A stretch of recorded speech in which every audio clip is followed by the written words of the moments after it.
لوگو اپنے پروردگار سے ڈرو کہ قیامت کا زلزلہ ایک حادثہ عظیم ہے۔ اے مخاطب،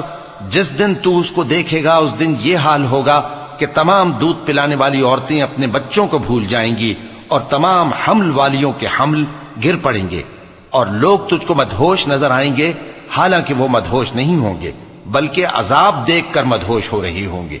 بے شک اللہ کا عذاب بڑا سخت ہے۔ اور بعض لوگ ایسے ہیں جو اللہ کی شان میں علم کے بغیر جھگڑتے اور ہر شیطان سرکش کی پیروی کرتے ہیں، جس کے بارے میں لکھ دیا گیا ہے کہ جو اسے دوست رکھے گا تو وہ اس کو گمراہ کر دے گا اور دوزخ کے عذاب کا رستہ دکھائے گا۔ لوگو،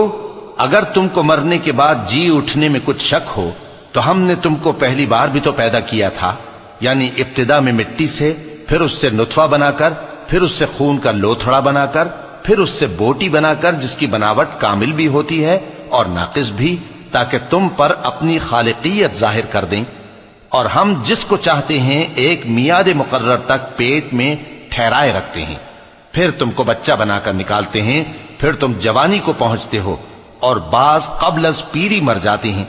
اور بعض بڑھاپے کی نہایت خراب عمر کی طرف لوٹائے جاتے ہیں کہ بہت کچھ جاننے کے بعد بالکل بے علم ہو جاتی ہیں۔ اور اے دیکھنے والے، تو دیکھتا ہے کہ ایک وقت میں زمین خشک پڑی ہوتی ہے، پھر جب ہم اس پر مے برساتے ہیں تو وہ شاداب ہو جاتی اور ابھرنے لگتی ہے اور طرح طرح کی بارونق چیزیں اگاتی ہے۔ ان قدرتوں سے ظاہر ہے کہ اللہ ہی قادر مطلق ہے جو برحق ہے، اور یہ کہ وہ مردوں کو زندہ کر دیتا ہے، اور یہ کہ وہ ہر چیز پر قدرت رکھتا ہے، اور یہ کہ قیامت آنے والی ہے اس میں کچھ شک نہیں، اور یہ کہ اللہ سب لوگوں کو جو قبروں میں ہیں جلا اٹھائے گا، اور لوگوں میں کوئی ایسا بھی ہے جو اللہ کی شان میں بغیر علم کے اور بغیر ہدایت کے اور بغیر کتاب روشن کے جھگڑتا ہے اور تکبر سے گردن موڑ لیتا ہے تاکہ لوگوں کو اللہ کے رستے سے گمراہ کر دے۔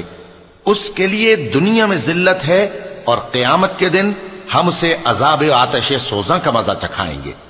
اے سرکش، یہ اس کفر کی سزا ہے جو تیرے ہاتھوں نے آگے بھیجا ہے، اور اللہ اپنے بندوں پر ظلم کرنے والا نہیں۔ اور لوگوں میں بعض ایسا بھی ہے جو کنارے پر کھڑا ہو کر اللہ کی عبادت کرتا ہے، اگر اس کو کوئی دنیاوی فائدہ پہنچے تو اس کے سبب مطمئن ہو جائے، اور اگر کوئی آفت پڑے تو منہ کے بل لوٹ جائے، یعنی پھر کافر ہو جائے۔ اس نے دنیا میں بھی نقصان اٹھایا اور آخرت میں بھی، یہی تو صاف نقصان ہے۔ یہ اللہ کے سوا ایسی چیز کو پکارتا ہے جو نہ اسے نقصان پہنچائے اور نہ فائدہ دے سکے، یہی تو پرلے درجے کی گمراہی ہے۔ بلکہ ایسے شخص کو پکارتا ہے جس کا نقصان فائدے سے زیادہ قریب ہے۔ ایسا دوست بھی برا اور ایسا ساتھی بھی برا۔ جو لوگ ایمان لائے اور عمل نیک کرتے رہے، اللہ ان کو بہشتوں میں داخل کرے گا جن کے نیچے نہریں بہ رہی ہیں۔ کچھ شک نہیں کہ اللہ جو چاہتا ہے کرتا ہے۔ جو شخص یہ گمان کرتا ہو کہ اللہ اس کو دنیا اور آخرت میں مدد نہیں دے گا، تو اس کو چاہیے کہ اوپر کی طرف یعنی اپنے گھر کی چھت میں ایک رسی باندھے، پھر اس سے اپنا گلا گھونٹ لے، پھر دیکھے کہ آیا یہ تدبیر اس کے غصے کو دور کر دیتی ہے۔ اور اسی طرح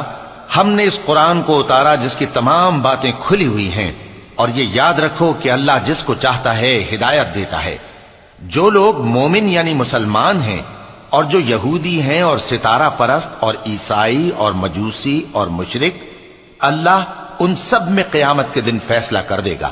بے شک اللہ ہر چیز سے باخبر ہے۔ کیا تم نے نہیں دیکھا کہ جو مخلوق آسمانوں میں ہے اور جو زمین میں ہے، اور سورج اور چاند اور ستارے اور پہاڑ اور درخت اور چوپائے اور بہت سے انسان